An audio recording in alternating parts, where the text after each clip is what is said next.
ভারতের প্রায় প্রতিটি রাজ্যে ভাদ্র মাসের শুক্লপক্ষের চতুর্থ তিথিতে গণেশ পূজার প্রচলন রয়েছে। এই পূজা গণেশের প্রিয় মিষ্টি হিসেবে মোদক ও লাড্ডু দেওয়া হয়।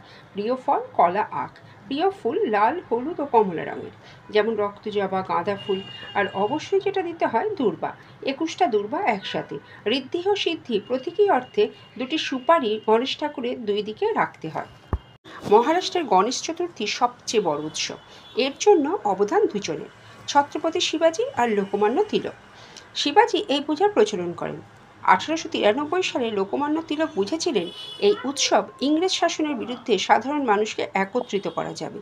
ওই সময় ব্রিটিশ শাসক সাধারণ মানুষের একত্রিত হওয়ার উপরে নিষেধাজ্ঞা জারি করেছিল, কিন্তু আঞ্চলিক উৎসবে ইংরেজের কিছুর করার ছিল না।